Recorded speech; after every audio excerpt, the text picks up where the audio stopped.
Ευχαριστώ πολύ τους οργανωτές του Economist για την ευγενική πρόσκληση να συμμετάσχω σε αυτές τις εργασίες του πολύμερου αυτού συνεδρίου. Ευχαριστώ και εσάς για την παρουσία σας. Ο τομέας της υγείας, όπως ξέρετε, είναι στο επίκεντρο της συζήτησης παγκοσμίως για διάφορους λόγους. Ο πρώτος και βασικός λόγος είναι ότι υπήρξε μια συγκλονιστική εξέλιξη τα τελευταία χρόνια που ήταν η πανδημία, ο COVID-19, μια περιπέτεια την οποία διήλθε η ανθρωπότητα,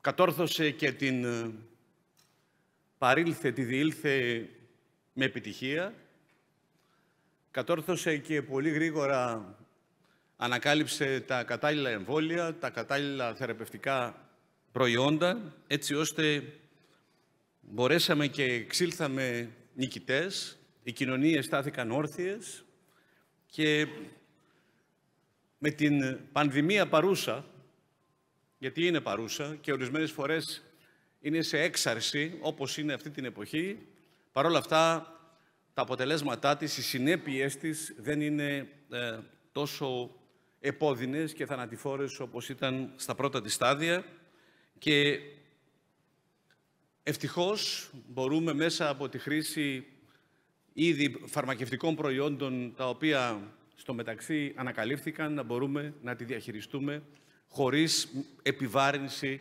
στα συστήματα υγείας.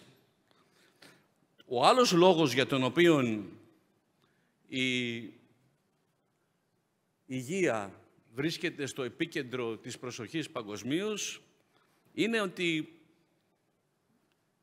οι τεχνολογίες, η τεχνολογική ανάπτυξη και εξέλιξη κυρίως αφορά το χώρο της υγείας.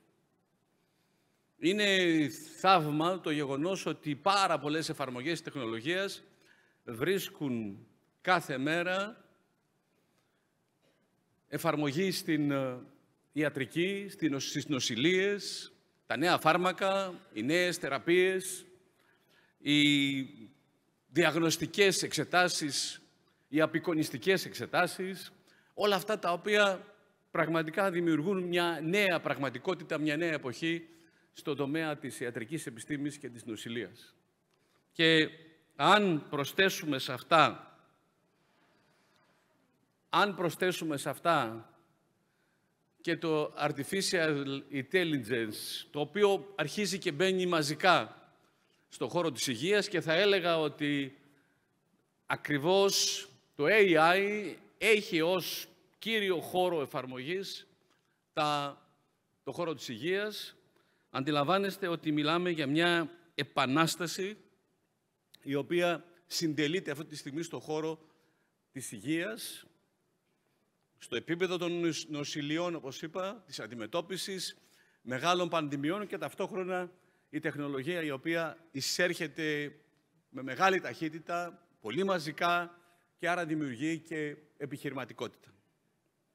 Τα συστήματα υγείας σε όλο τον κόσμο, κυρίως στο δυτικό κόσμο, αντιμετωπίζουν ακριβώς τα ίδια προβλήματα. Αφού στάθηκαν όρθια στη διαχείριση του COVID-19, αντιμετωπίζουμε πολλά και σοβαρά προβλήματα έλλειψης προσωπικού.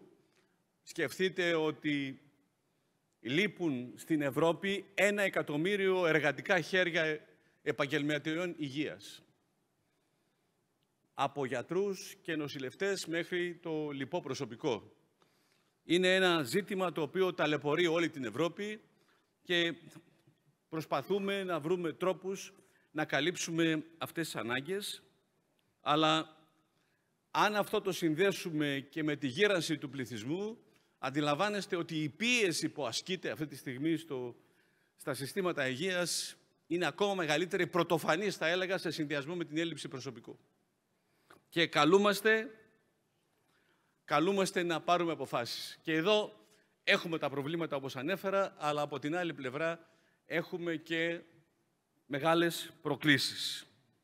Στην Ελλάδα το σύστημα υγείας έχει ακριβώς τα ίδια προβλήματα. Περνάει δηλαδή μια δοκιμασία λόγω έλλειψης προσωπικού. Αν σας πω ότι οι προσλήψεις που γίνονται κάθε χρόνο είναι πρωτοφανείς σε αριθμό σε σχέση με τα προηγούμενα χρόνια. Για παράδειγμα, το 2023 ξεπερνούν τις 5.500 με 6.000 και το 2024 ήδη έχουν προγραμματιστεί 6.500. Είναι αριθμοί που δεν υπήρχαν τα προηγούμενα χρόνια. Παρ' όλα αυτά, είναι διαρκής η προσπάθεια και πολλές φορές άγωνη προσπάθεια να καλύψουμε τις ανάγκες που έχουν τα νοσοκομεία της χώρας και γενικότερα τα νοσηλευτικά ιδρύματα. Τι χρειάζεται να κάνουμε? Χρειάζεται αυτό τον γίγαντα που λέγεται Εθνικό Σύστημα Υγείας, ο οποίος διαχειρίστηκε τον COVID, ο οποίος νοσηλεύει κάθε χρόνο εκατομμύρια συμπολίτες μας. Το Δημόσιο Σύστημα Υγείας νοσηλεύει και θεραπεύει εκατομμύρια πολίτες με δύσκολες ασθένειες και επεμβάσεις. Πρέπει να δούμε λοιπόν με ποιον τρόπο θα ξανακινήσουμε το σύστημα. Θα το κάνουμε πιο ευέλικτο, θα το κάνουμε πιο ελκυστικό, για να μπορέσουμε έτσι να προσαρμοστεί στις ανάγκες μιας χώρας η οποία έχει μεγάλο όριο ηλικίας, έχει γερασμένο πληθυσμό, έχουμε χρόνια νοσήματα και ταυτόχρονα από την άλλη πλευρά διαθέτουμε εξαιρετικό επιστημονικό δυναμικό, μεγάλο μέρος το οποίο έχει φύγει στο εξωτερικό. Τι θα κάνουμε? Προχωράμε σε ένα νέο τρόπο οργάνωσης των νοσοκομείων. Με προϋπολογισμούς οι οποίοι θα είναι ορισμένοι και θα είναι αντικείμενο διαχείρισης με τρόπο ορθολογικό και υπεύθυνο. Σύμφωνα με τα πρότυπα της διαχείρισης των προϋπολογισμών που υπάρχουν στην Ευρωπαϊκή Ένωση. Παντού διαγωνισμοί και ανταγωνισμούς. Θέλω να σας μεταφέρω μια εμπειρία μου από πολύ νεαρός, όταν ασκούσα τα καθήκοντα του Υφυπουργού Ανάπτυξης και σχετιζόμουν τότε με το τομέα της υγείας, στα φάρμακα και στις προμήθειες. Είχα εξάγει ένα κρίσιμο συμπέρασμα. Ότι το κράτος, το δημόσιο, όταν επιβάλλει τους κανόνες του υγιούς ανταγωνισμού, τότε όλα τα πράγματα δουλεύουν πολύ σωστά και στην αγορά και στην υγεία. Και στους τομείς γενικότερα που αναφέρεται ο ανταγωνισμός. Όπου δεν τηρούνται κανόνες, τότε νοθεύεται και ο ανταγωνισμός. Λοιπόν, είναι ευκαιρία να βάλουμε τον ανταγωνισμό να λειτουργήσει στις αγορές αυτές τις σχετικές που σχετίζονται με την υγεία μέσα από τους προϋπολογισμούς και τις διαδικασίες προμήθειας των νοσοκομείων. Επίσης, την καθολική εφαρμογή σταδιακά ήδη ξεκίνησε και μέχρι το Μάρτιο των DRGs, έτσι ώστε να υπάρχουν δεδομένα σε ό,τι αφορά τα νοσήλια, τις δαπάνες, τα κόστη, την ψηφιοποίηση και την ομαδοποίηση και διαγωνισμοί συνολικά μέσω από την εταιρεία ΕΚΑΠΗ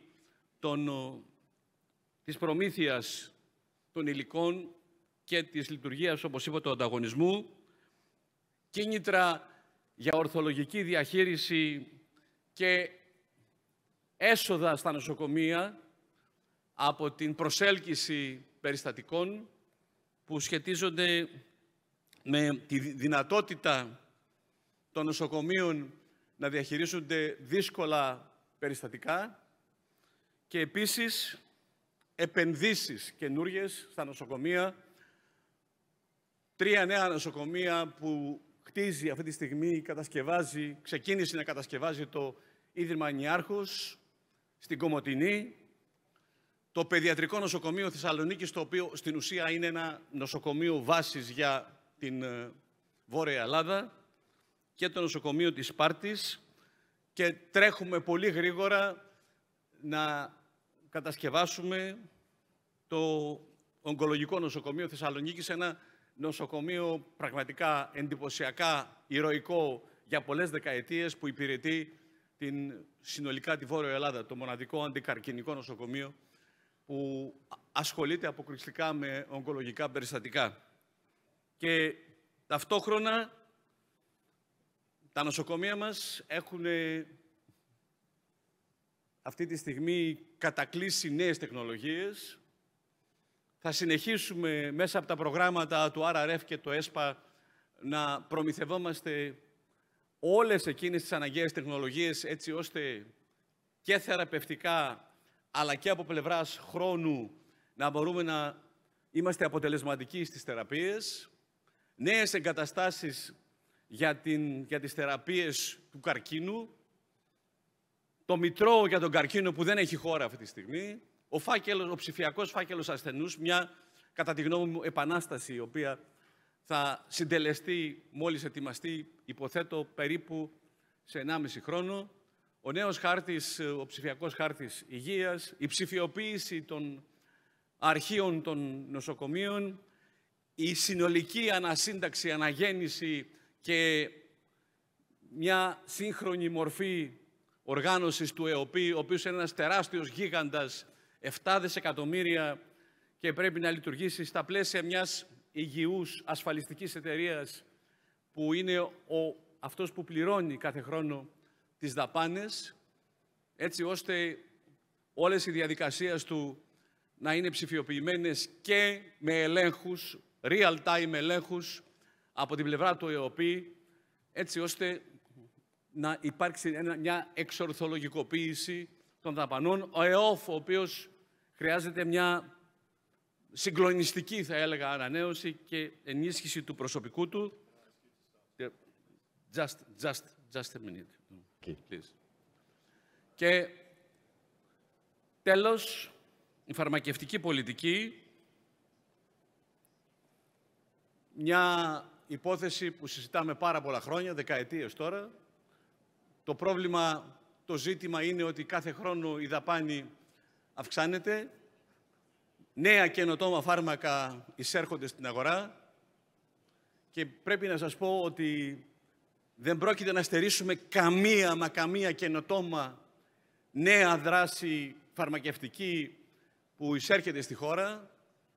Απόλυτη πρόσβαση για όλους τους ασθενείς, αλλά ταυτόχρονα πρέπει να υπάρχουν τα κριτήρια της αποτελεσματικότητας και του κόστους. Θα διαχειριστούμε το θέμα των καινοτόμων φαρμάκων με έναν τρόπο που θα εξυπηρετεί πραγματικά αυτό το στόχο και από την άλλη πλευρά η πρόθεσή μας είναι να στηρίξουμε περαιτέρω τις επενδύσεις που πραγματοποιεί η ελληνική φαρμακευτική βιομηχανία, η οποία τελευταία χρόνια έχει κάνει πολύ σημαντικά άλματα. Τη στηρίζουμε με επενδύσεις και κίνητρα, τη στηρίζουμε με το επενδυτικό clawback, τη στηρίζουμε με πάρα πολλούς τρόπους και η Ελλάδα πραγματικά έχει την τύχη να διαθέτει μια βιομηχανία εξαιρετικά εύρωστη, η οποία κάνει αρκετές εξαγωγές. Σταματάω εδώ και είμαι στη διάθεσή σας. Ευχαριστώ πολύ.